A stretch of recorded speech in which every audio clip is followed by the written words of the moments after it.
Have you ever dreamed of starting a business but felt like you were at a complete standstill? No money, no connections. It can feel absolutely impossible.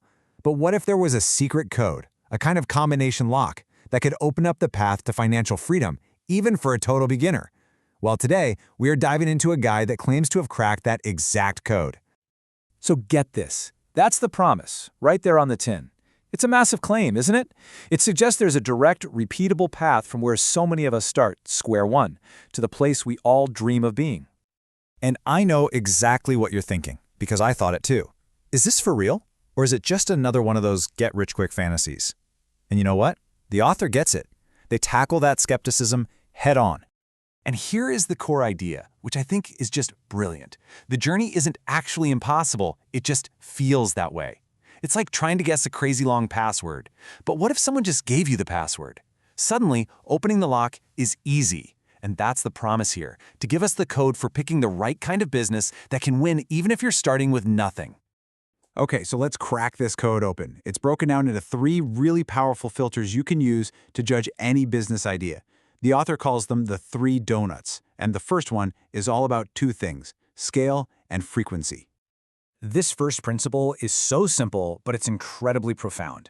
You need to serve a huge audience with something they have to buy again, again, and again.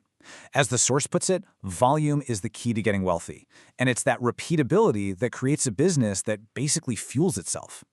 Let's make this real with a few examples. Why is cold medicine a better bet for a beginner than, say, heart disease medicine? Well, because almost everybody gets a cold. Or chalk versus a blackboard.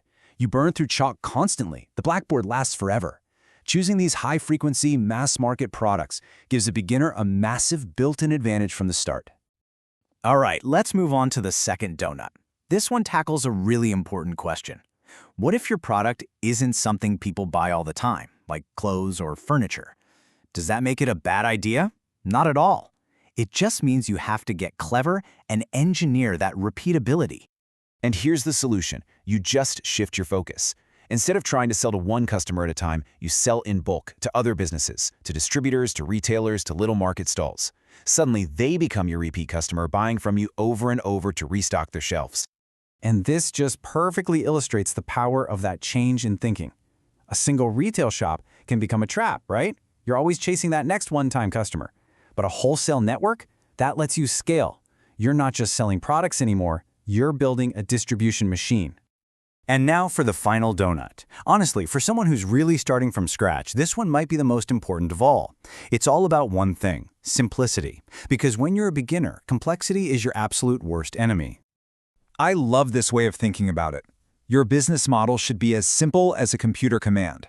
Control-C, Control-V. Copy, paste. It has to be so straightforward that you can replicate it with almost no money and no effort. You shouldn't need a 200-page manual to get a new location up and running. The source gives us the perfect example here. A simple baked goods stall versus a fancy restaurant with a master chef. Think about it. How do you copy the restaurant? You'd have to find another master chef, which is good luck with that. But the stall? You just teach someone a simple recipe. One of these models is stuck, and the other can grow like wildfire. So when you put all 3 of these donuts together, mass and repeatable, wholesale is king, and simple to copy, what do you actually have? You have an incredibly powerful filter. It's a tool for choosing the right project from the very, very beginning. And this isn't just some random checklist, These 3 principles combine to give an entrepreneur who has no resources what the author calls an unfair advantage. You're picking a business that is literally built for growth from day one that doesn't depend on you being a genius or having a ton of cash. And this leads to this fantastic analogy from the source. A beginner's personal skill, that's like a sword. You might be talented, sure, but you're still vulnerable. The right project, though, that's a machine gun. It's a force multiplier. For anyone starting from zero, choosing your weapon is way more important than just your raw talent. Now, finding your machine gun is that critical first step, but it is just one part of a much bigger journey. The author actually lays out a complete 3-step roadmap to financial freedom. The plan is actually super clear.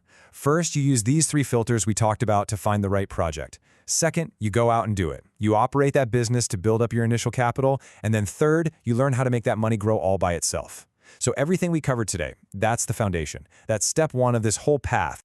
And really, that brings us to the final thought here. This whole idea challenges that conventional wisdom of just follow your passion or become an expert. Instead, it's pushing for a much more strategic approach. It asks us to think not just about what we're good at, but about the structure of the game we decide to play. So the question for you is, are you spending all your time trying to perfect your sword, or are you out there looking for your machine gun?